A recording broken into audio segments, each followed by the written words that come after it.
Déclarer l'état d'urgence. L'état d'urgence ne se déclare pas seulement. L'état d'urgence se déclare et se constate, ça se matérialise par une ordonnance. Mais pour y arriver, il faut procéder les article 119.2 et c'est qu'il y ait autorisation, c'est-à-dire congrès se réunir pour constater. Et en plus, élaborer loi. Et qu'on permettre les lois, on a urgemment bâti par chef de l'État pour assigner, promulguer. Et quelle loi il faut que tu aies un niveau cour constitutionnel pour atteindre la constitutionnalité. Ça ne ferait pas dire que tu es dans un état d'urgence, alors, ma commission, oh, loi et lobby, tout ça, tout ça, non. Et on te dit que tu as sa idée, tout ce qu'on a idée, tu as exécuté ma idée. Maître Loussi, je comprends bien par rapport à la procédure, en fait, tout processus, au chef de l'État, à l'année là, qui pourra annoncer l'état d'urgence sanitaire, et ça qui peut constitutionnel, par rapport à Yamibio Kambo Ganabiso. La constitutionnalité veut qu'il a déclaré. Quand il déclare, il faut qu'au niveau, il y a urgemment congrès et siège. Mais congrès Nabiso, le sénateur, tout la mouche.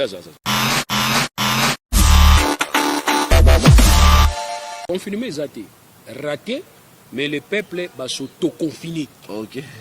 Parce que tu as sous le langage, sur le discours. Donc, lobby, tu as qui malade dans le makasi. Bon, statistique. Vous allez remarquer qu'il y a augmentation de cas. Vous remarquez bien qu'il y a augmentation de cas. Parce que le lobby, tout est dans le maintenant, Nouvelle-Orléans, tout le qui pendant que malade est au niveau des États-Unis, parce que le festival est belé. Donc, vous avez soupçonné que le jour où on est malade, c'est comme un makasi. Si vous avez un jour malade, c'est comme un makasi. Il y a le lobby qui est dans le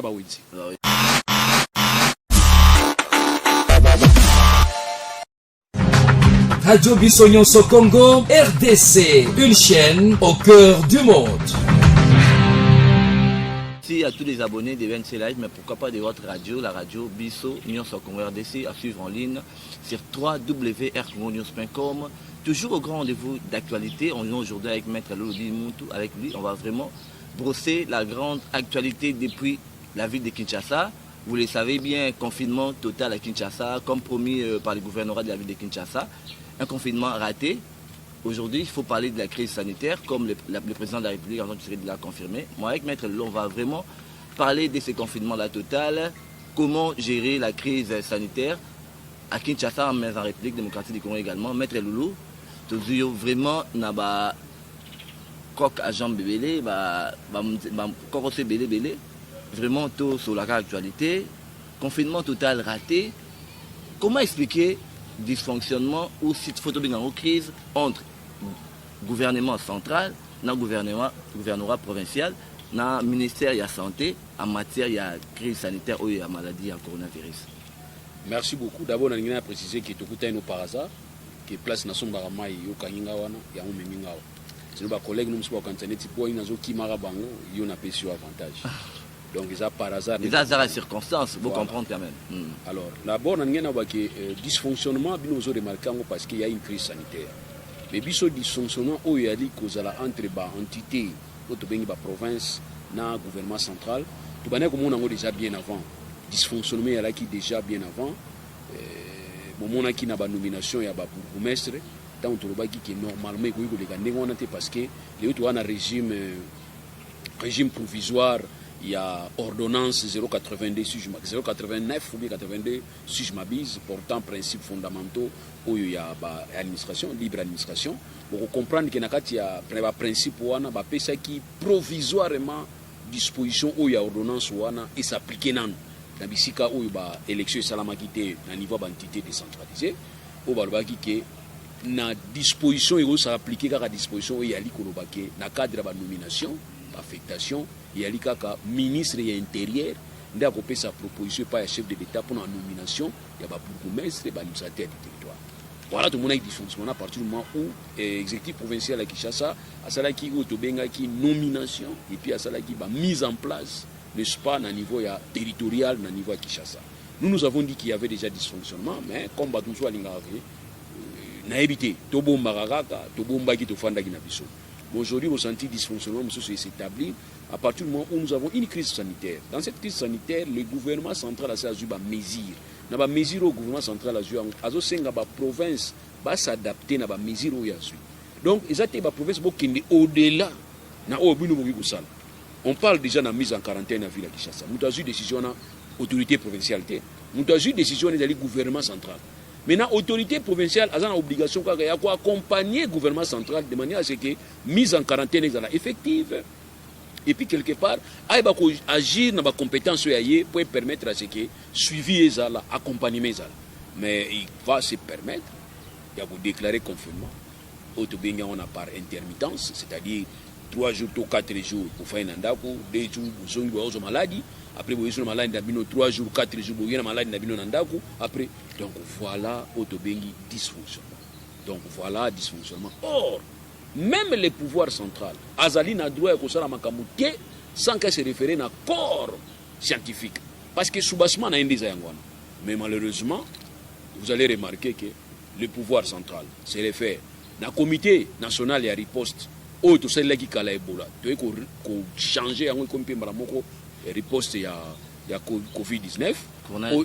Au lieu de tout se référer à conseil et puis tout le qui docteur Mouyembe Kolbake, bango baza ouvert na ba suggestion, na ba échange, du moins na étali gestion de la crise. Malheureusement, bon, oui ça m'a dit bien confinement, confirmé, confinement, reporté, confinement aujourd'hui effectif. Oui bien. Confinement effectif pendant que le gouvernement a déjà communication. Confinement tâtonnement wana ezali ko bangisa siko bato. Ba comprendre qu'il y a tâtonnement. Dysfonctionnement ezali, suivi ezate, coordination ezate entre les techniciens sanitaires, les experts en virologie et puis entre les décideurs. Parce que quand les décideurs ont besoin de décision, ils ont une décision sur base de l'élément où ils vont récolter et pas des experts. Il y a un débat sur la décision. C'est ce que nous voyons avec Macron. Macron a besoin de décision de mon côté sans qu'il y ait se référer à un corps. Et les lois qui en France, moi, quand il y a entre les corps scientifiques, tout bien Didier Raoul, abimi na yena kati ya corps scientifique parce que pour na yazo pesa vie mususu. Mais est-ce que vous comprenez que le gouvernement ba niko landa pe idée sur ya Raoul parce que Raoul a lobi que yema kama zelaka lingi na été a sengi ka batu bo utiliser chloroquine. Chloroquine OK. Vous comprenez Didier Raoul thérapie ou salama ki na Chine en fait. Didier Raoul mtarobi ngwana. Abia ko zelana yesu sute yaza scientifique a pesa vie na yi. Pona ko lakisa ba on de se désolidariser na groupe wana bendani. Maintenant gouvernement français a comme un panel autobinga panel à la décision, oui, qu'on soit décision, n'a qu'on se référer na ba vie scientifique. Lelo avis oyozala beaucoup plus rentable. Il y a un gouvernement hollandais, il y a un gouvernement qui déjà qui en tout cas a exclu les possibilités au là-bas chloroquine na niveau hôpital mususu. Donc tout ça c'est comme ça par gouverner, c'est prévoir.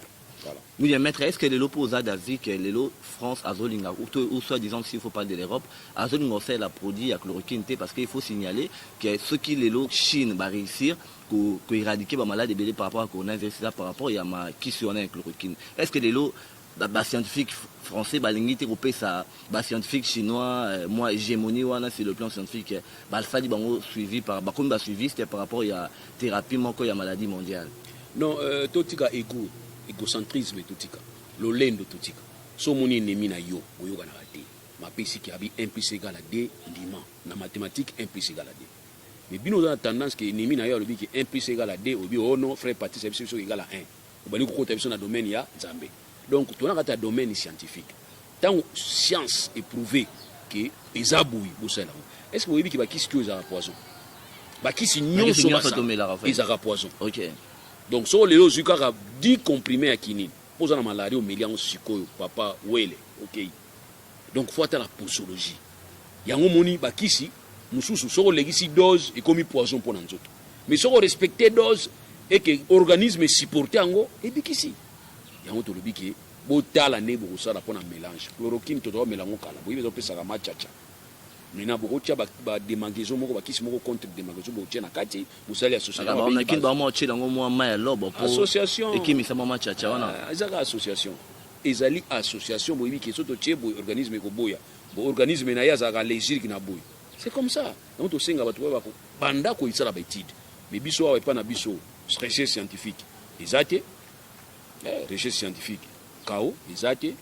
Et puis moyen de faire sa recherche scientifique sur tel pourcentage va pesi bango ya pamba les lobes aspirateurs beaucoup ça ba aspirateur ba compagnie mingi za na kata RDC ko ça ba aspirateur wana pesi bango moyen te et beaucoup nga suko résultat ni résultat ko zalaté à partir du moment où les moyens sont faibles donc on dit que to banda ko yeba ko sala ne ba ninga musuba sala congolais to ni ko copier kaka ya mabe to copie pe ya malamu baninga to ana pharmakina awa to ana ba grand pharmacien awa to ana toute une faculté ya pharmacie awa na inikini na mena ba Lubumbashi bo fani sa ba chercher na biso bo pesa ba ngombo bino bozaka wana pwani soki concert bozu ba mission pe ba mission na contre bino te bino lo na ba la contre te na contre ba mission te au moins orchestre go beta pona kini bopeto caché na ye combien asenga ane $1000 mikolo bato ki ba concert te comme yama ma kini bopeto a osenga 20000 comme bino be lingaka ba aventure ndenge wana bozu pe 20000 bopesi mais ba scientifique nyonso baza na Congo ba chercheur nyonso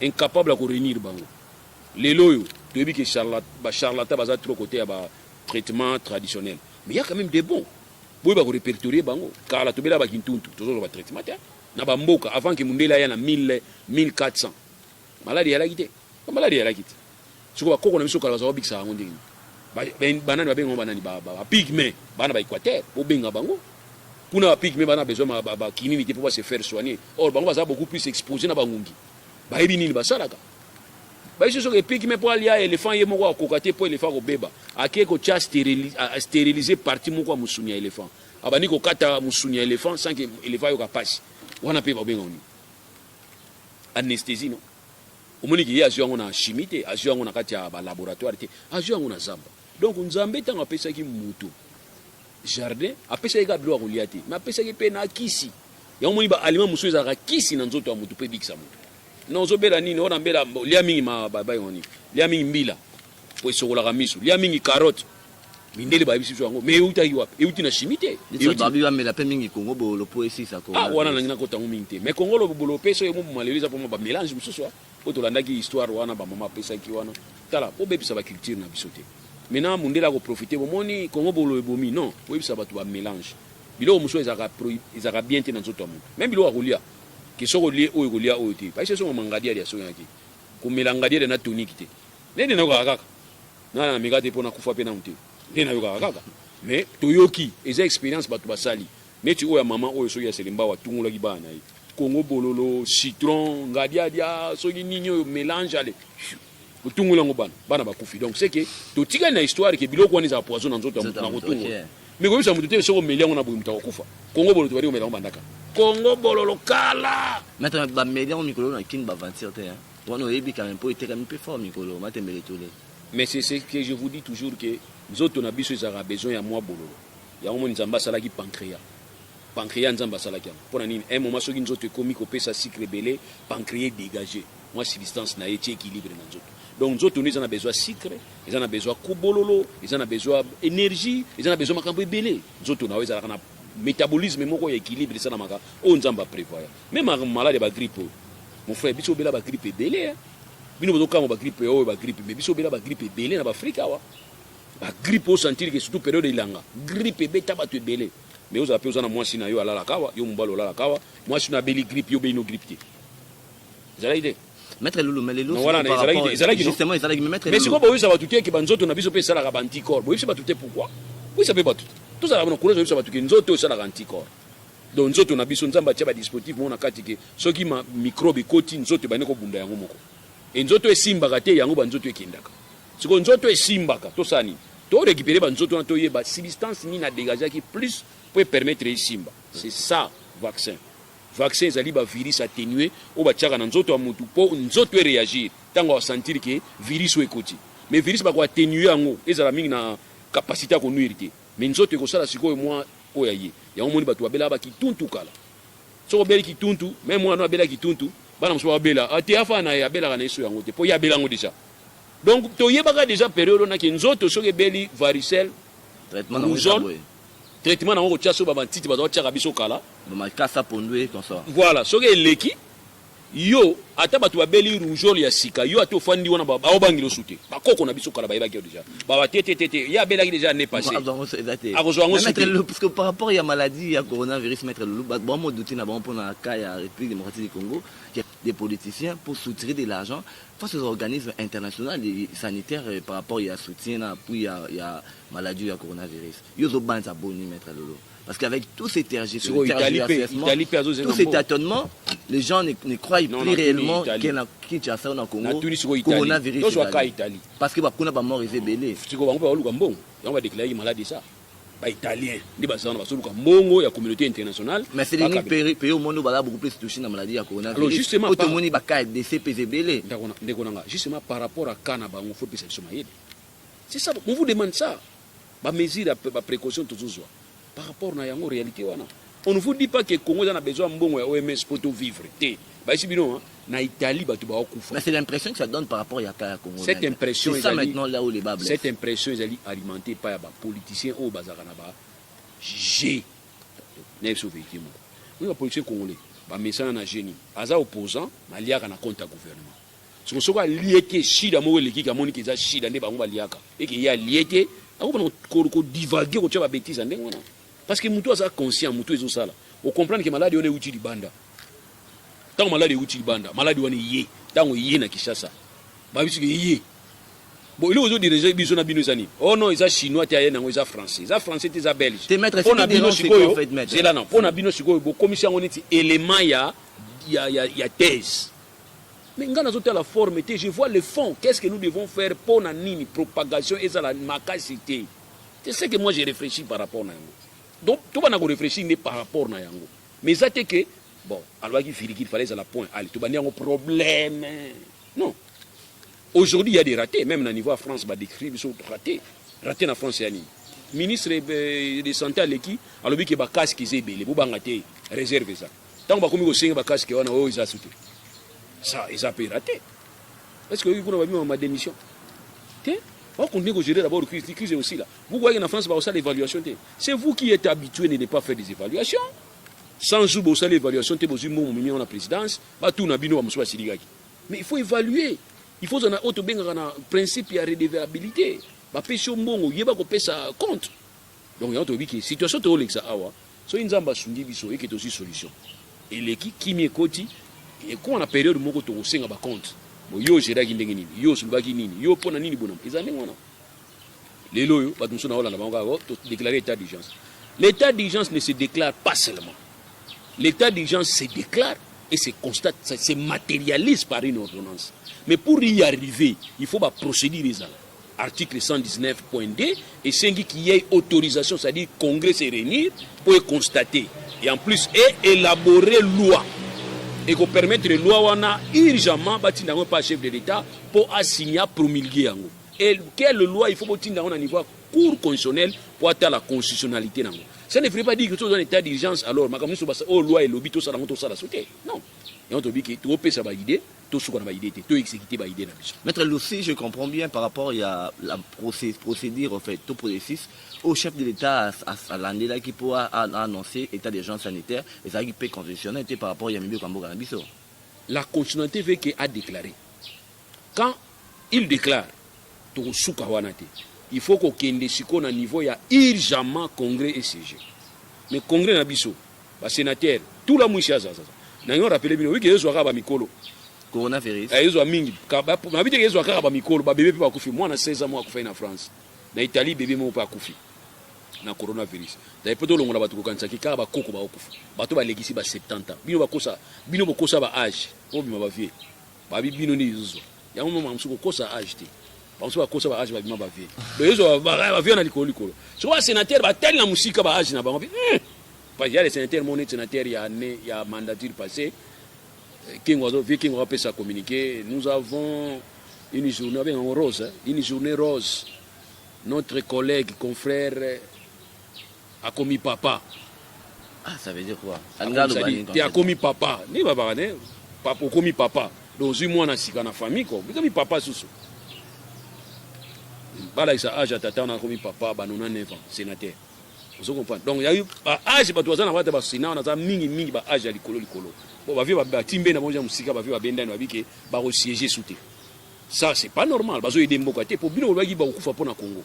Donc ils ont senga bino ba sénateur na ba député bo sanga na urgence bo ba ko adopter bo ba ko élaborer loi au bo ko pas chef de l'État ou bien bo ba ko examiner projet o ya loi et outil na niveau gouvernement pour permettre à ce que va examiner à un niveau Sénat, niveau à l'Assemblée nationale, Congrès, et ce va examiner niveau Congrès, vous tenez pas chef de l'État, elle va vous promulguer. Parce que l'État d'urgence fait ça non seulement la déclaration, mais il fait ça en ordonnance, et puis il faut une loi où ils allaient cadrer yango parce qu'il y a des libertés individuelles, il faut les cadrer. Na niveau France Conseil d'État, na niveau na biso yali la Cour constitutionnelle a la constitutionnalité pour permettre à ce qui existe ça. Ça c'est la volonté à législateur dans le cadre de protéger dérapage parce que lobby lumum kasavuba longoi lumumba longoi kasavubu législateur na biso a sepé la souté. Yango atia ba mesure wana pour permettre à ce que chef d'État a posé ba acte yimo côté sans que moi vérification moi salama vérification ko salama yete mutawazala redevable na parlement mais gouvernement na yé ndeko zala redevable na parlement na ba acte au chef d'État ko poser. Na niveau ville à Kinshasa nous avons des députés provinciaux. Normalement bino ba députés provinciaux il faut peu benga na pena na nini na assemblée extraordinaire. D'ailleurs tout ça na exercice parlementaire non. Il y a eu reprise dans les 15. Donc les autres benga sous ma casse ba congrès ma exemple ni mais ba kenda yi congé par rapport à maladie à coronavirus. Bon ba OK congé ti. Ba ça ils en vacances. Ba zonga yi musala. Les ba zonga yi musala situation oyo ba ko kende congé ti. Ba ko sala kaka ozage. Na France ba zo sala ka. Parce qu'il y a des mesures. Au compare bataille d'abord nini température. Bataille ba signe moko symptomatique so za ko dégager en côté et puis beaucoup 1 mètre. Or nous avons des salles so amoni ki usimbate to tini bango na stade des martyrs. Moko fandi côté kuna micro kaka ba tie bafle dit monsieur le procureur monsieur le député kuna lobi nini bon monsieur le président ngana moni to ça da boy comme ça bozo so pe décision. Na place ke bo biso ke bino boké ko mibatama situation za mboko za bien nzoka bino ni faut zo solution. Donc omoni musala bolingaki musala ba risque. Yani di soda guerre bandi obiki ono na izo sa munduki na bino.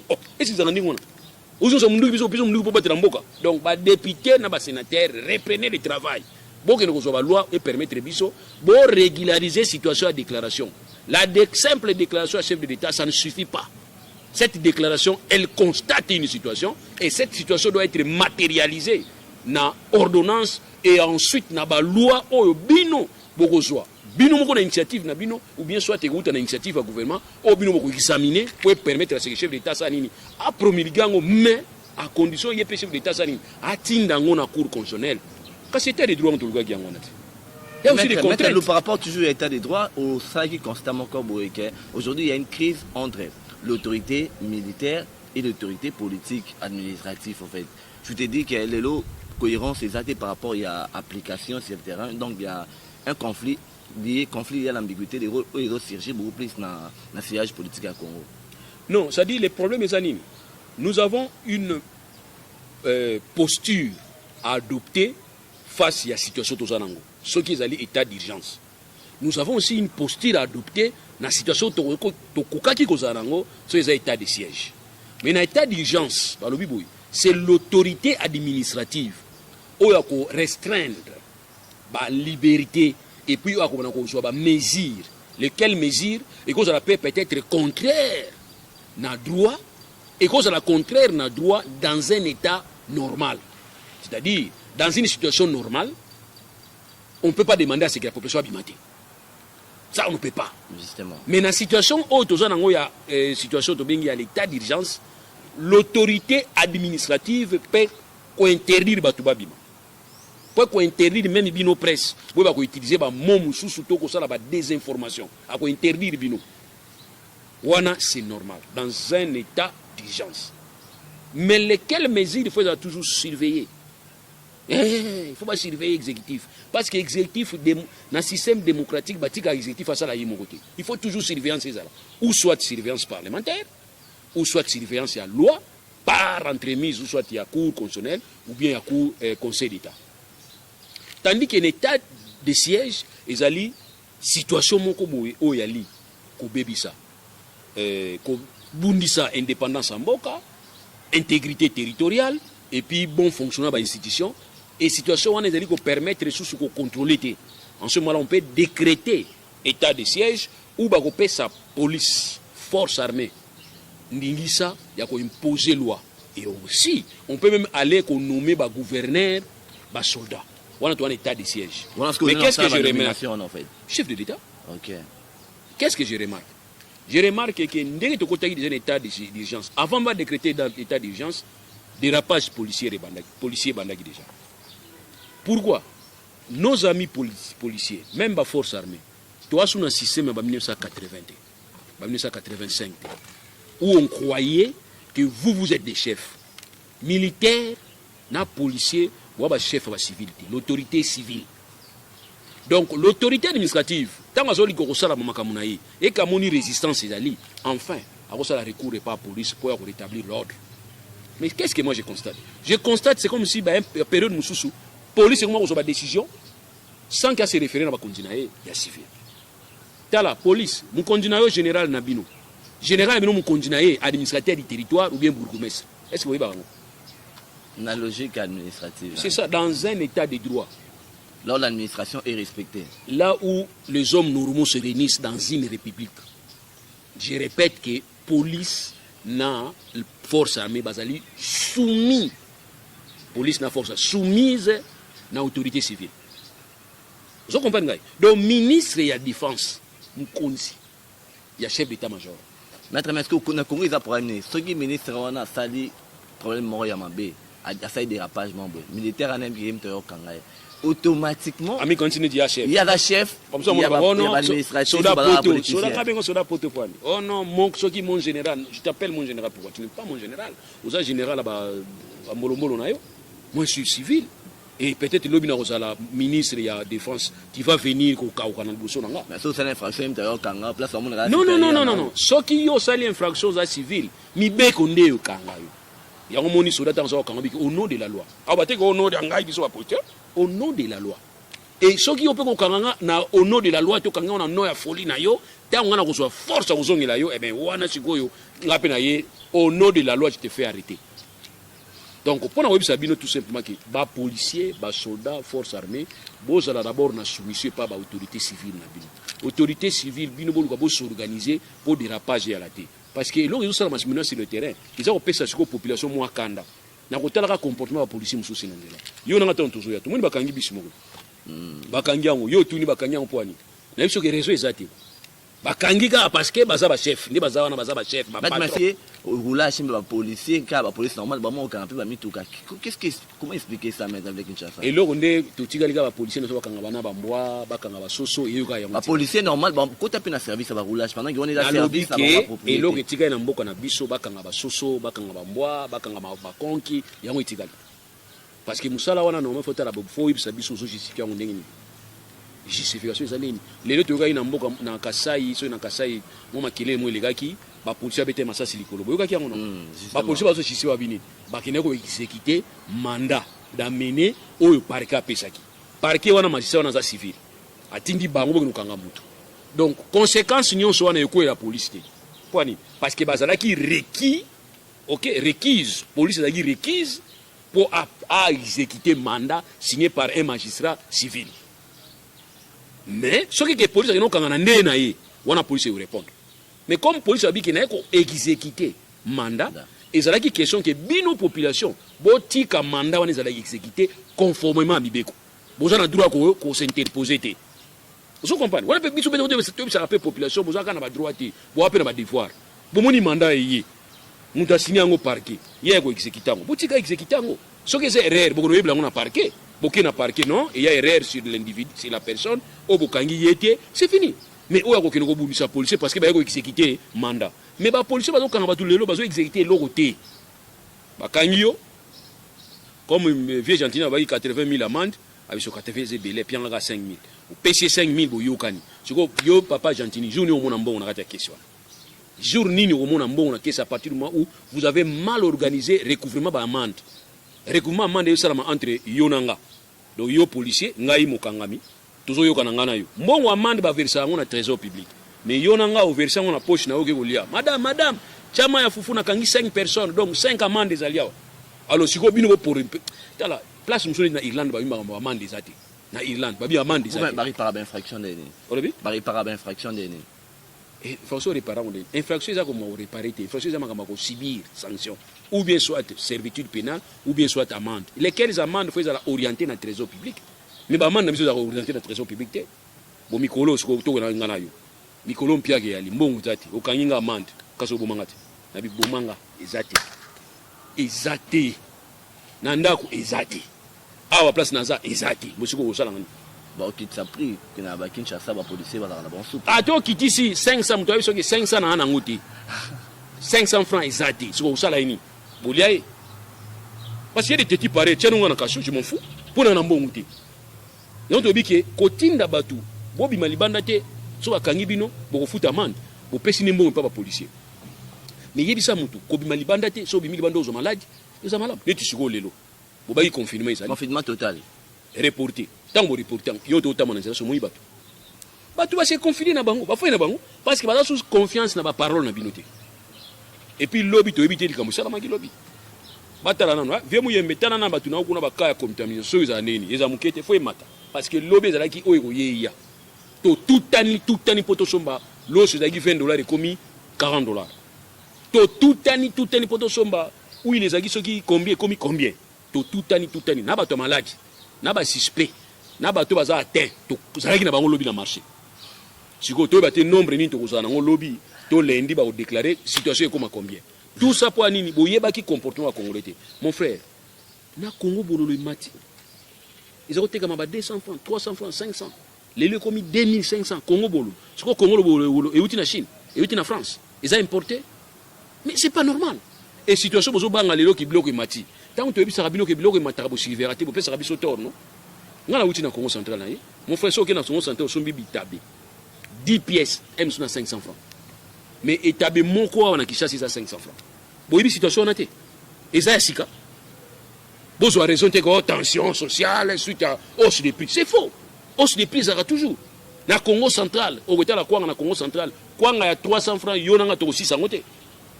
Mais c'est que tout le monde a 300 francs, on a qui chasse. Ils ont raté, maître. Ils ont raté. Mais dans le Congo central, il y a 500 et bateke. Madimba, c'est dans des 20-30 minutes, vous avez Madimba. Mais posez-vous la question, pourquoi il y a une différence à prix, disparité des prix, pourquoi?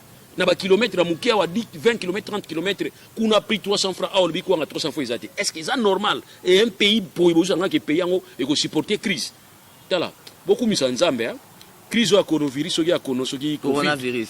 Et si vous avez banni Liban après hier, si vous avez banni franchement, parce que moi, comme banni, il y a des mesures, il y a des choses qui sont copiées, sinon, tout ça va tout préparer. Boye Bisanga. Nini sala makala na niveau Congo central. Ça qui makala na Congo central. Awa, so ki na Congo central, ba tele makala na ba tout na to na Congo central. Ça qui makala na Congo central. Ozo on ba 9000, ba 8000, ba 7500. Nini sala ki awa, ça qui wane comme 25000. Pour toute la question non. Bon, on a période na Covid na no yeti. Période na to na kimia, période na boza fier, bozo diriger go biso ne to diriger mboka. Pourquoi disparité à prix?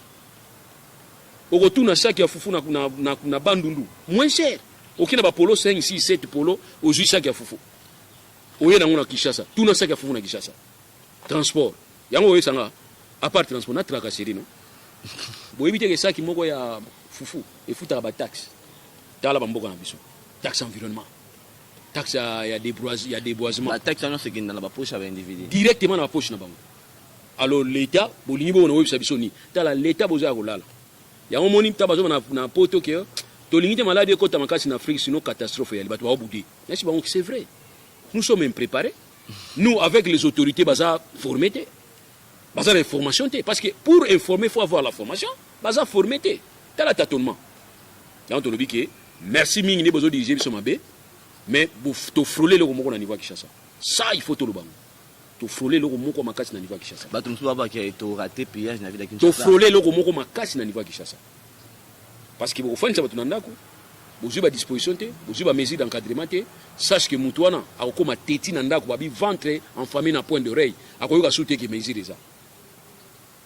Alors, qu'est-ce qu'il faut faire?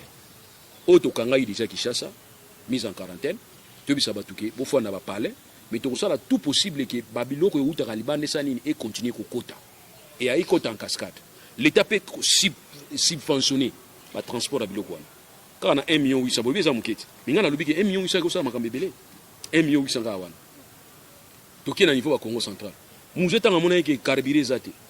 Transport est comme difficile. À ça, il y a des gens abi ba jefang bi même ngana kota na kara jefang na mema e mema banda ba ya ofele hein ya ofele na e mema banda ba ya katina kitambo na kita na futa te jefang militaire réquisitionné Mais qu'est-ce qui empêcherait aujourd'hui aussi que le gouvernement a réquisitionné même les cars minés, ils ont fait des Chinois, et qui ne sont pas zamba, et parce que là-bas, c'est le marché de production.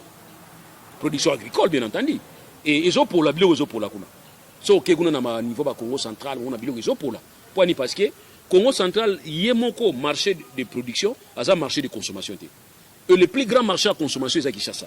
Donc, il suffit seulement que l'organisation na bango kuna to benga neti association sangana bateka neti makemba o bateka neti je ne sais pas quoi, je sais pas kwanga basala kuna osangisi bango na babenga coopérative au lieu que boya 10 yonde responsable la coopérative ya Congo central to yokuta nayo sangisa ba membre nyonso o azana ba production na bomba bimisango yo zui kayo komi kingandi autant yango yo peu ale mutuka yango to ana mbongo tete compte à l'état yo tokende kota na mutuka tikishasa oye na barrière te kitawa na bakitisi ba pompe yo masoki ba pompe yo ni kisi ba pompe ni na Chine ba pompe yo kisi ba désinfecter yo ba koti na mutuka na ale kende na marché tango yo kena marché to organiser pe marché aw to zui moi parking moko to tie ba surveillance ba surveiller bino on t'a désinfecté peut marcher voilà désinfecté on maintenant fait ça ça dit pomme na nini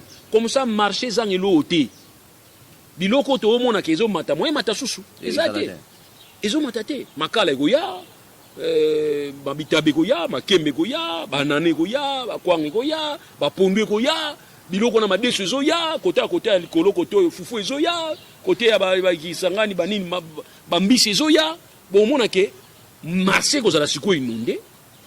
Ok, tant au marché vous allez inonder, ou soit vous avez l'avantage, prier quitta, ou soit vous avez l'avantage, prier à l'équilibré, et à la bouger, mais nous sommes en bouillé éviter. Vous faites un rappel à pote, maître, mais qu'est-ce qui fait que les lots maîtres donne la chance aux Arabes à gouverner la donne la chance aux Arabes à gouverner la population, n'a pas conseil à chef de l'État, monsieur Outara Poto, mais incapable à quoi appliquer la politique dans RDC, tant au milieu aux Umisala, t'as 1% au milieu monnaie na pototé. C'est vraiment gouverneur na biswakala, on a pototé, bah vieux André, mon apoto. Vous avez informé opinion. Vieux André, mon apoto. Vieux Gentini, mon apoto. Va conseiller bazoa ko tourner chef de l'État na bango nyonso, mon apoto. Mais diaspora ina diaspora bango nyonso. Boza incapable ya ko appliquer 1% au bino fonda ina poto. Incapable. Non, bah ça dit mimétisme bien té. Mais attends, qu'est-ce qui est grave? Et là ils ont na mai, c'est simple. Mbongo ya ko subventionner ba communauté wana ba banini ba coopérative wana agricole. Au fond, la banzela na place ba route secondaire. Oh, ils ont ramené denrées alimentaires na kati ya bazamba et misango na ba zone mike. Pona ko zo ngona ba zone na ko yena ngona niveau zone ya consommation. C'est simple, beaucoup équilibré. Mbongo ekozala nango te mais biloko ozanga na marché te. Oh non, ba weli biloko. Mais biloko ni matini. Il ne faut pas dire que biloko est mati na alimentation. Non. Ba fufu, ba madé. Biloko est mati mingi, na biloko ba alimentation te. Na ba alimentation te wela ko somba biloko et to somba kuna ba alimentation. Mais ils n'ont pas changé le prix de l'alimentation. Le prix est changé dans le marché où il y a biso. Donc, Congolais, Moutaboumi, Congolais, biso, mon marché na biso. Mais maître Lulelo, poto komano pe na moi parce que était ça s'appelle gestion yangonga. Maître Lulelo, comment capitaliser économie informelle aux autres temps au niveau de l'administration formelle de la ville de Kinshasa même dans la République démocratique du Congo. Pour ma peine à profit, il y a population congolaise il y a beaucoup de République démocratique du Congo. Faut na osala siko transfert. Tout celui qui est à niveau informel, ko benda ye aya na formel, il faut ko sécuriser. Il faut amona mieux ko za na formel té amona mieux ko za na formel que na informel. À partir de banini, ba subvention na bien, à partir de ba crédit, ba octroi ba crédit. On ne peut pas donner na muto za informel au PSA crédit. On ne peut pas subventionner muto za na mais ba o za na bon informel. Bo sécuriser bango. Bo sécuriser bango. Comme ça, ils ont informé que Niki a un document, RCSM a identification, a patente, a un numéro de compte. L'État a payé écoute. Ngai si on a battu Magabatamagani, Niki, avantage ni nous avons l'État enregistré. Ah bien, on a un avantage. Acte nous avons posé l'État battu la ranga, encadré la ranga, a défait un bongo, a opé un conseiller. C'est bien, non? Mais l'élo, Niki. Côté dans coin sans RCSM na identification ils a bien koleka bato bazana ba document ba tia na ba chaka ka document cheka ka zo chaka ka kombo obanika établissement et wana ko sila te muna tala to bana ba saki to ena contrôle économique to ena contrôle ya DG to ena contrôle ya DG ah ba o déranger onde mo bike ango tika na information effacer emba moko landi bato mususu na informel donc l'état azoninga ko accompagner bato te et l'état qui dit que oh non nazo supprimer ba taxe mususu za supprimer ti lelo ezala ba taxe ya sika utoye neti na niveau vila kimba taxe mususu asili oui bino sur le berango tu taxe estampillage taxe estampillage na ngabe na yibagiti ska su na yibagi ba bisanga taxe ngo bimi na mimi ko landela ngo ndenge ko comprendre taxe taxe estampillage ezami on les a taxe mutate obi taxe bingo bidate taxe estampillage eza taxe ni eza taxe ke ba consommateur ba nani ba importateur ba industriel marchandise na yo produit na yo il faut ça estampiller estampiller ça dit pour ton intérêt talatina taxe tu vas toujours taxe ça toujours une contrepartie pour ton intérêt dans sens ni pour na pesa ba explication simple ba comprendre bon mona ba cigarette mo yaka na ba cacher moko ya ofida likolo ya DGDA neto mona ngo tala na niveau même link ba cigarette mo teka kana boyo tanga ba kombo asimba na tanga kaka ba Marlboro ba Dunhill eza mingi na ba timbre mo ba tshaka likolo wana timbre wana wa benga ngo taxe d'estampillage pour na ko tia différence ou soit ko différencier marchandise les gars qui na douane na o marchandise les gars qui na contrebande comme ça tant que vous sur le terrain vous on sera sur contrôle il y a taxe d'estampillage beaucoup de la sur marchandise estampillé oh so marchandise estampillé pour lui qui ça na contrebande beaucoup so yango butumbi yango OK alors mutu azana ba marchandise na ba estampillage wana et permettre à protéger parce que aux a protégé à partir du moment où DGDA tant on ça l'importation bala moko a estampillage papa taxe estampillage tina na ngwango est-ce que faut foutre ngo batu nyonso est-ce que na tuni que faut foutre ngo batu nyonso te o ko foutre ngo batu bazana demande ko protéger marchandise na bango taxe monsieur bimi ko taxe à construction so reconstruction taxe à reconstruction oui taxe wana ba bumsa banzela ndenge ba bumsa mboka na construction mboka na chantier faut foutre taxe bon si mettre bon foutre ngo wapi fait tiens na tuni question si ko taxe bo tie spécifique mo na bo tie taxe à construction bon ba impôt to foutre wana musana ngo d'après bini zakani yo ne sais pas c'est simple bozo ngo bo unifier ngo bo unifier ngo moni ba taxe wana ou soit bo matisi ba impôt to foutre déjà na kati wana bo ko récupérer taxe na bine example na tu vois on se comprend mboka na biso. Donc pendant que nous voulons une chose, en même temps nous voulons le contraire, il y a chose wana. Donc ça dit on comprend pas. Les lieux comme yo non taxe au foot à parking. Na monyo. Oh. Taxe au foot à parking ba nini mo boyo no termia o kende zonga. Bozana ba parking bo tira bato. On a parking bo tira bato te. Bozana parking bo tira bato te. Et muto wa foot anga temika bokolo kalizaki asiko muto wa foot anga. Oh bato asiko ba vivre. Donc au termia wana bozana contrôle te. Mito ko tire mo na nombre yebanité. Non, regarde. Bon. Maître, ce qui est grave maintenant, on fait côté en économie nationale. Ils ont côté en circuit normal. OK. Ils ont côté en circuit normal. Tout exemple ba vignette. Net na poto, mauvais parking. Tant on sait mauvais parking. Ba okatelo ticket yo zalata. Ba okatelo ticket musu pollution ngo yeba eta. Mais ba okatelo ticket à partir de plaque immatriculation na yo. Parce que na poto plaque immatriculation adresse na yo. Donc rien qu'à partir de plaque wana okimi oseli mabe ba kangi plaque na yo. Bakina niveau service na kaka et puis identité ni ki afanda na balabala tel na téléphone na yo boye omona lobi na tonga yo tikela yo note ya no futa note nini ono o brilla qui fait rouge na zaki pressé ya no futa OK o futa na banque soko futi te banque ni olandela yo toujours que nous avons mbongo no msuna compte omona bakati ni ki ozali na nyongwa l'état kataki mbongo na yo ça se passe comme ça ndeko nanga journée oyiba mbongo man transactionnel. Mais na Congo mon man transactionnel mbongo ezali ko simba mai pa ya ba miyibi c'est des années tozui pondu o pese pas taba simbelo pondu o lamba ngo lobi o lamba te. Donc tout ça ezali avant bozo ba mesure il faut que ba mesure d'encadrement na protection ba mesure bozo zwa yango moni mikolo ba policier ba zongi na musala luka ba kuluna ba policier ono na obela na bela ka erni na bela ka kosokoso fuengi wa utamu na buturu ko ba kuluna ezati ba PCP autorisation.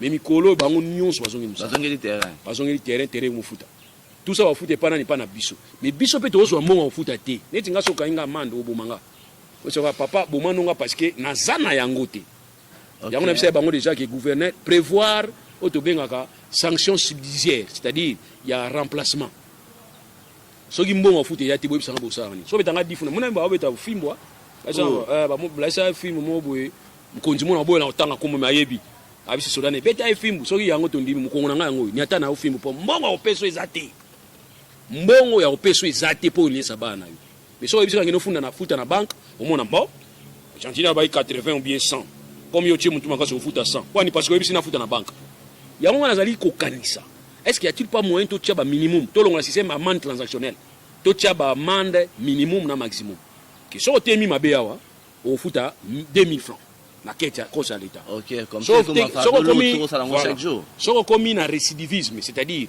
kaka yoba kanga on to appliquer maximum au futa 50 000 francs. Mais so oh non par hasard na tellement qui par erreur ba pèse au papier à 2000 francs. 2000 wana au pire on pas policier. On futa mbongo na biomo na banque. On futi mbongo na banque otambolike. Mais ba policier ba la makasi ba okitsa. Massa 2000 piangata 500. Ou les attend non pas na banque. Piangata 500. OK na yo. Alors to tia minimum na 500. Mais tia minimum sur na 500. Siko pianga 500 siko pianga 200. Ah papa. Wana foka nga batu bele. Maître bakanga batu bele. Maître télévision pesa chercher yangonga mettre le loup. Poto si. Mais on pesi bango ko amende 1 million de francs congolais. Kaso aider policier. Papa futa 1 million. Oh exact. Vous en a combien na boko? Oh, na 20 000. Pesa. Moni na aidé yo, muyibi. Maître Loulou, merci Lelo, comment rendre un peu fructifiable l'économie congolaise, Maître Loulou? Comment tu as ça tout capitaliser? Bambon on se zokota sur le plan formel, mais pas conduire à l'État, tout capitaliser l'économie en boca nationale peut bénéficier. Qu'est-ce qu'il faut réellement faire? Qu'est-ce qu'il faut administration congolaise à ça la peau à rendre un peu l'économie informel ou formel pour ils allaient vraiment bénéficier pour l'amboka parce que bambon wana so par exemple agent wana ba pèse ba longo ba nouvelle unité ba pèse ba numéro matériel à l'état ba futa mana na l'état calmement na ba salaire bien je crois pas qu'ils allaient payer meilleur bien bon on va passer bon on a payé na banque tout l'état na lingi kari ils allaient kaka bon tel on ba sala ba question ya ko futa ba frais na niveau ya ba banque na ba niveau ya université au moment que tia moi organisation na kati ya ba université les associés au chaque membre legi mbongo boité mambo on est si là on n'en parle plus pourquoi pas dans niveau administration pays nationale nous va sala pe bongo. Bon, le vrai problème dans Mboka, c'est la production.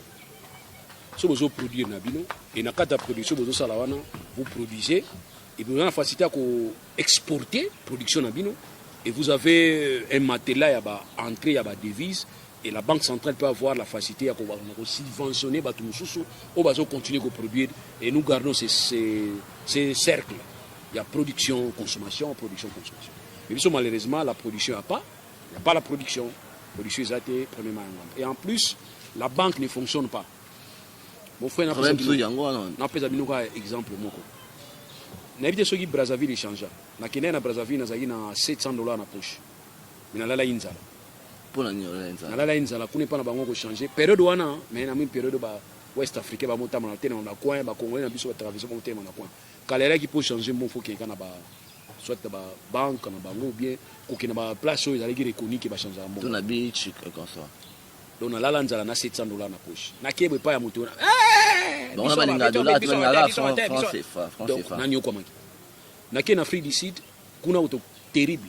Pour changer il faut un passeport aux étrangers. Et bien, il faut qu'il y ait un aéroport. Ou bien qu'il y ait une banque, il faut qu'il y ait un aéroport. Mais la banque, il faut que moto ait un compte à changer le bon.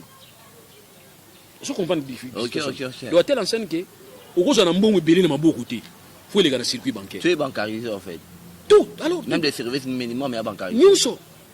On fout à palais. Non, c'est un problème. Bayer na yo, on a compte na banque, yo pose un compte na banque, ça se passe directement. Aux sommes on a l'alimentation, tu as ta carte. On continue l'alimentation, papa. Et au moment où on a bimaté, on a tiré pas bateau, on a besoin. Il y a un bon en liquidité pour passer ma marchandise d'importation. Importation avec devises. Sans SAID, c'est-à-dire sans achat de devises, là où ils ont importation avec paiement bancaire. Tu donnes l'ordre.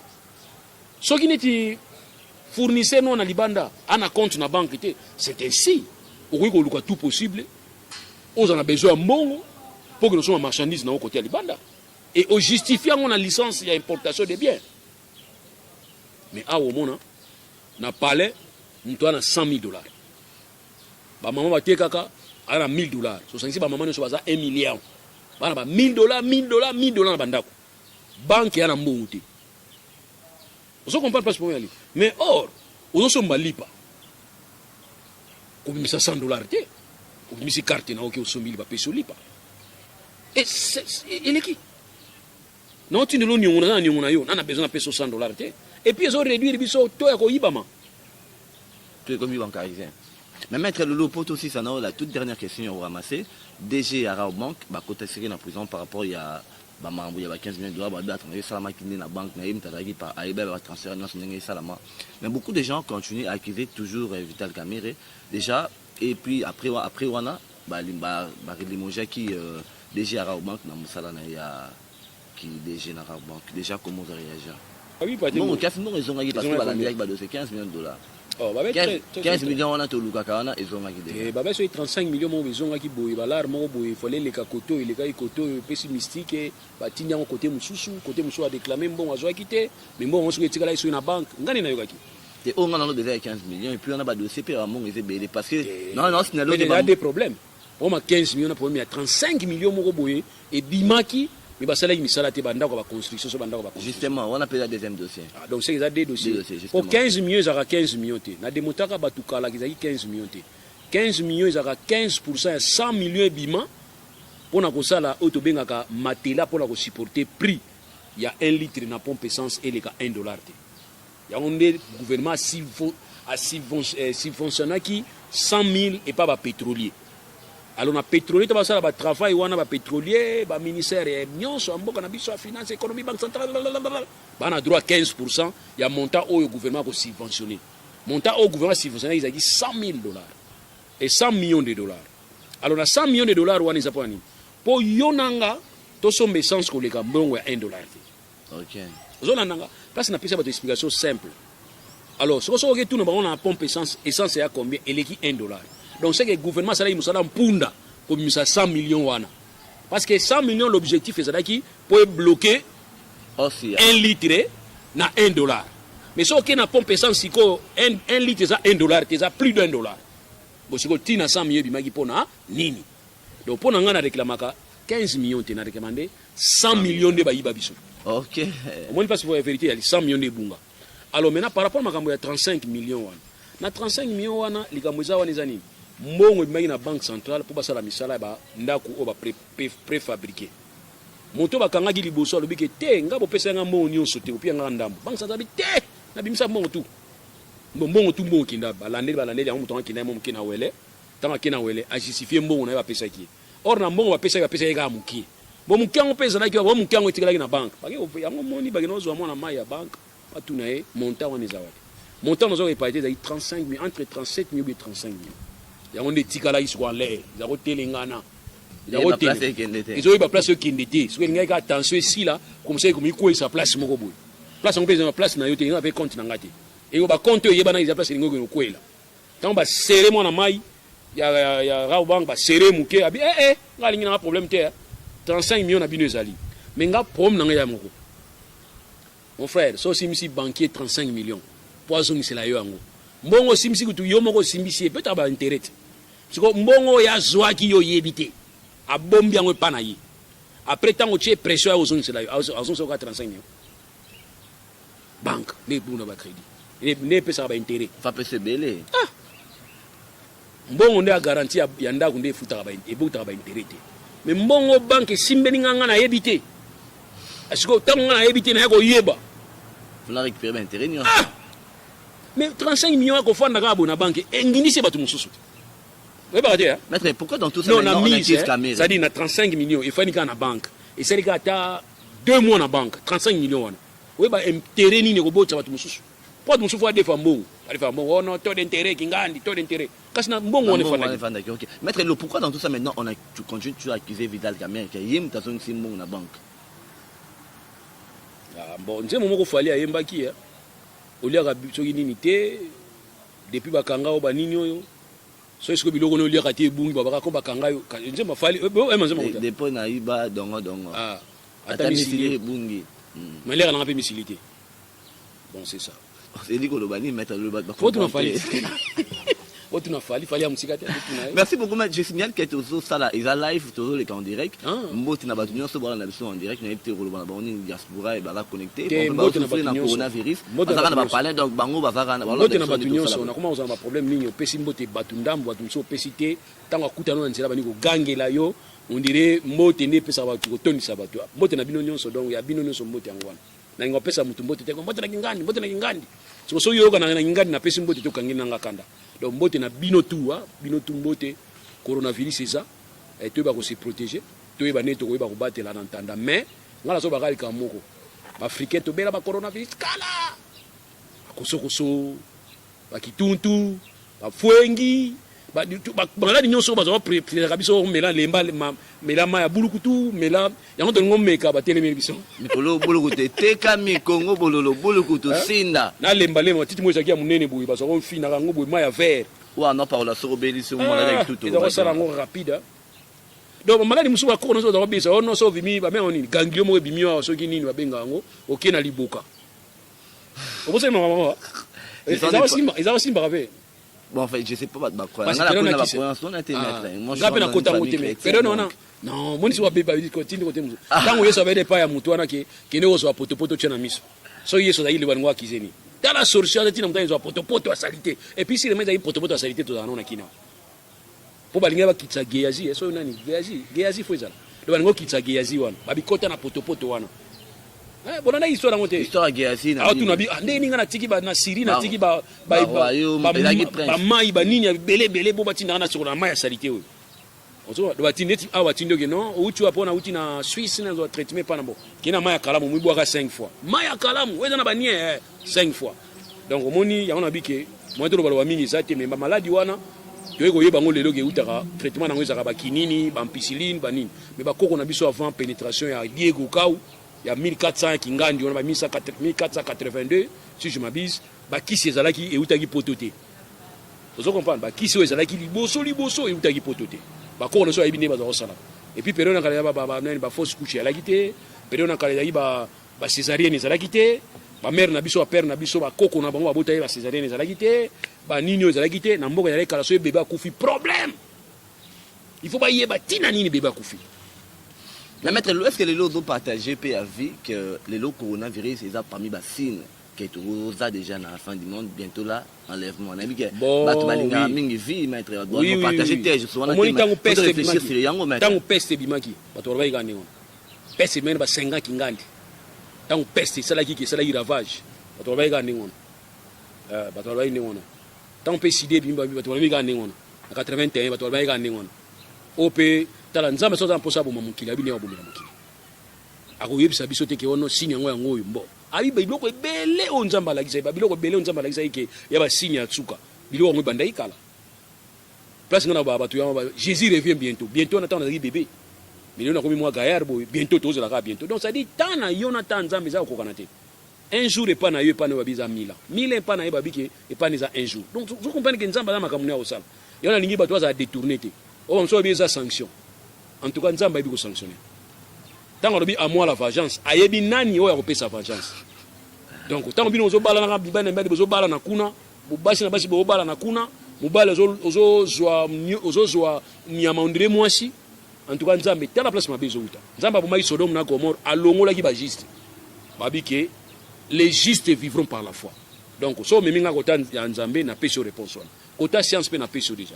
Ki ba koko na biso avant maladie o to za nango lelo ba belaka ngo bazela ngo pe ba thérapie okota na samba ba pelisi ma ko na so za sandeni azuma kasa moko atie atokisi azu livunga peso livunga kotiso bona ata livunga wana tango fanya livunga wana ekotio na zolo ekotio na miso ekotio na munoko ekotio nyonso soko bimi ya fièvre kimi maître ndeti ngana na moi témoignage moko pendant qu'il a mais na vidéo ça ndengona justement ngale a daimona mke koko na biso alaki kimbangiste anosa ba yisa ba pevalongo atu maso na fièvre na komena komona ngo peke anosa na bien alors chi na ngama ya mungwa achini ngana poudre so na sokoli on pe na ndo yoka bien je ne savais pas fièvre ndo kendenga ndeni o tu na banani merci beaucoup maître Lou na banani ba pigment kuna pigment vaccin zati bango ba yinde basala ba pigment vaccin zati Maître Lupo lancer message à Souka parce que je suis que tous en direct na YouTube na bisa bense live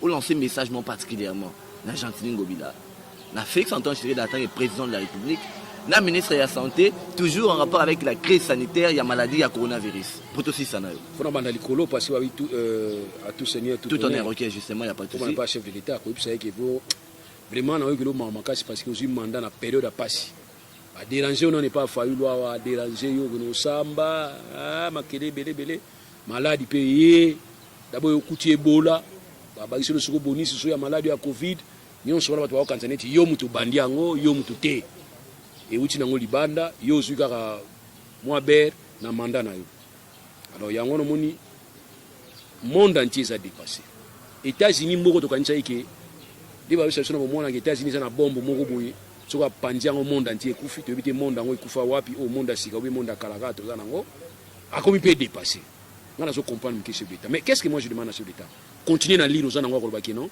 nazo se confier mingi na corps scientifique muto ko sauter et le ko bikisaka yo za corps scientifique comme ça la décision no so yo ko soit so c'est basé na corps scientifique wana et que dérapage ali ngana ko comprendre que yo za la docteur ti ndenge Félix aza bana mai boy baki achaka tongate abi ne ba chaka tongate donc il y a un président de la République azo diriger ba service nyonso azo s'appuyer kana service technique na ye wana pour permettre azo ba décision na ye wana ntukele ona zo kanisaka yango wana que garder sans foi kozane ti chauffeur ti azo kumba France la baniko ganga France il wana et ko pousser bato asani ba wana ko sauter toni ko sauter te par rapport au ministre de la santé je te comprends aussi. C'est la première fois que le ministre de la Santé, nous avons docteur Kala. Quand on a une expérience, nous avons docteur, coronavirus au long, mindele ba leki eteni na maele. Net professeur Raoul na leki eteni maele musika. Mais azo sama kama nene. Ministre ya France wana aleki eteni na expérience musika. Mais barrière pesa ku. Et na Italie bazana ministre moko makasi. Boyo ka mikolo ba italien na ba simani na bangwana gouvernement na bangwa ba révolutionnaire wana, ba socialiste wana. Bolanda ni ba ningisa kino.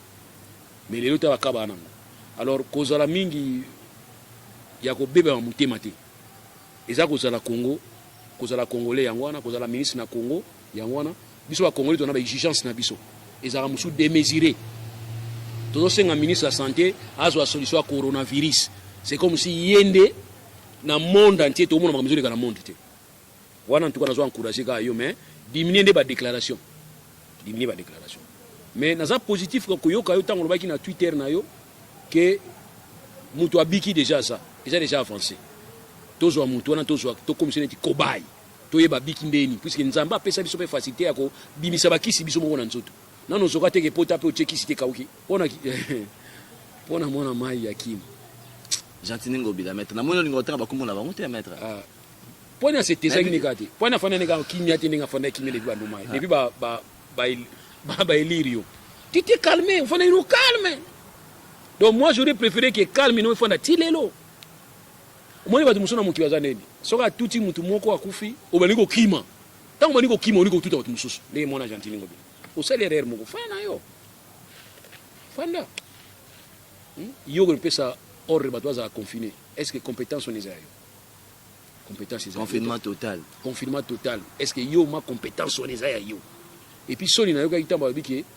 ba consulter conseil provincial à sécurité obi rôle conseil ya sécurité ozala ba médecin chef de zone benga bango bo solo bo pesi plan d'action na bino provincial na plan d'action na bino bo landisi ngona plan national ou bien soit na réunion na bino faut bo sala élargi bo bengi vie muyembe mikola boya na été scientifique la boya te bo bengi na kati ya réunion bo sali net semblant mo ozo ba décision et puis ya bi kazane ouvert mais yo ofani na conseil provincial na yo conseil provincial wana bato baza kuna ba service nyonso sala musala malamu te na Congo baza na ba bureau de baza kuna kati mais maître nga pourquoi je ne comprends pas conseil provincial ya sécurité ton a problème makasi ba kuluna incapable de identifier biso ba grand kuluna mais na poto tous ces voyous tous ces brigands identifiés au monde ko no tel a affiché so la ndanga tel a affiché li comme ça mi secteur ni sami na Gombe boki ne pas mutu tel a affiché boki pe kuna chance pe bozu mutu ngo bona pe ku ngo izaki pa na yi voilà musala u bosala mais abino awa mutu ale kana télévision loba akomi cible na bino journaliste cible. Maître Lelo, tu as un problème fort, il y a administration informatique dans le Congo, maître. Boli ko engagé l'informaticien, c'est biso ba jeune informaticien autoyebi auto canalisé contrôle informatique, il y a identité à Congolais, nyons boli ko pesa. Est-ce que vous avez identité? Vous avez ma carte provisoire faisant d'office à carte d'identité. Maître, on a route ici dans carte et c'est un cas indiqué contrôle gestion, on peut travailler quand on a pareil cellulaire, dans entreprise cellulaire tout identifier ma sur calmement. Nous organisons pendant 6 mois, ça dit vraie identification, vrai essentiellement le métier maître pour ça on fait ça on a un service à télécommunication. Concert. Ils ont musicien, ils ont musicien. Ils ont musicien. Ils ont informaticien. Ils ont informaticien. Est-ce que vous avez un poste na yo? On a un poste na hôtel. Et qu'est-ce que vous avez besoin maître? Justement, bango balingane des ordres des rapports bango profiter. Parce que bino ta voya na principe na bino que oh nous sommes informatisés, nous nous yiba. Ah, vous comprenez qu'il faut ils nous boyer situation ils a boyer non maman bopeto combien bimi autant bimi ça ligne ça les logoté mais ça va félicitations pas ya kingandi ya tu vois bango zami.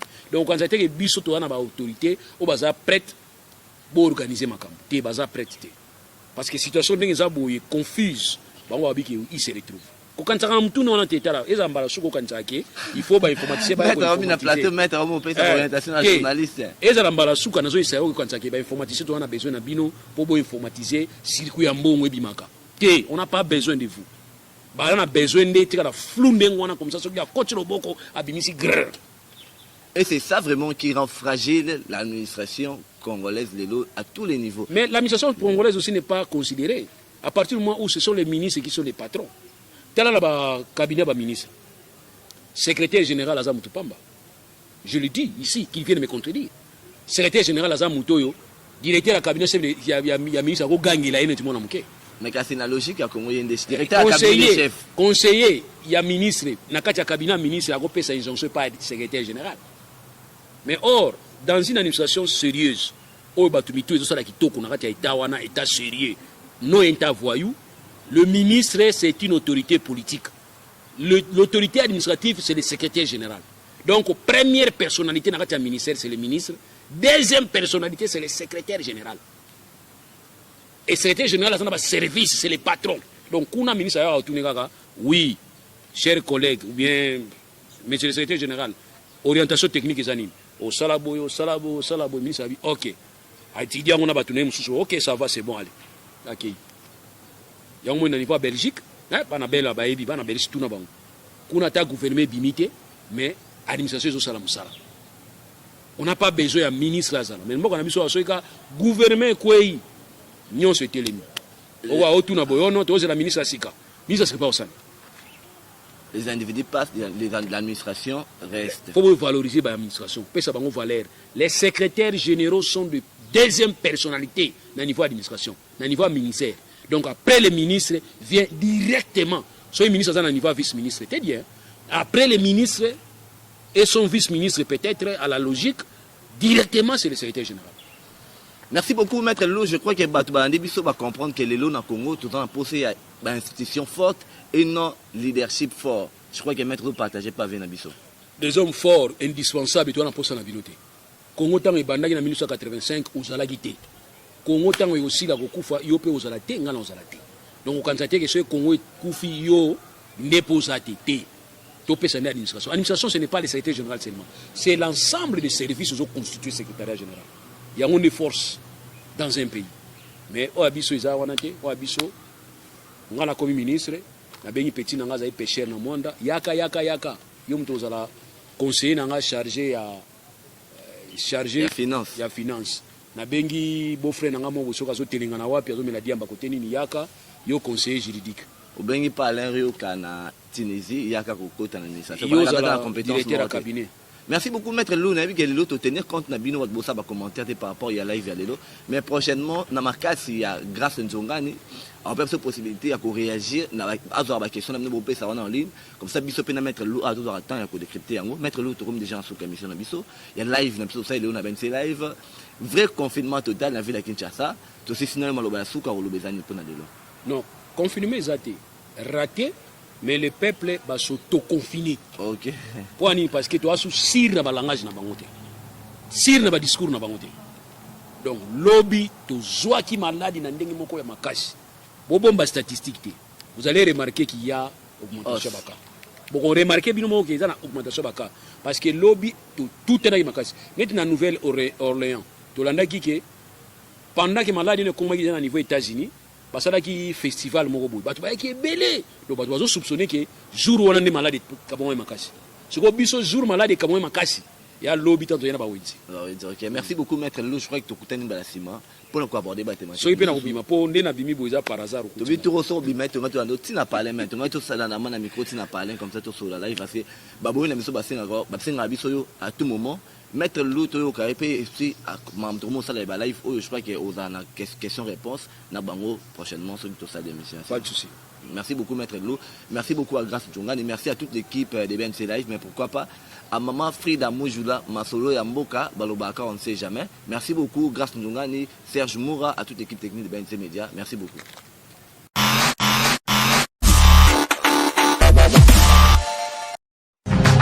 Radio Bissognon Congo, RDC, une chaîne au cœur du monde. Vous êtes sur la radio Bissognon Congo RDC. Oui, tapez www.radiocongonews.com, accédez dans notre site et avoir toutes nos informations. Soyez le mieux informés dans le monde.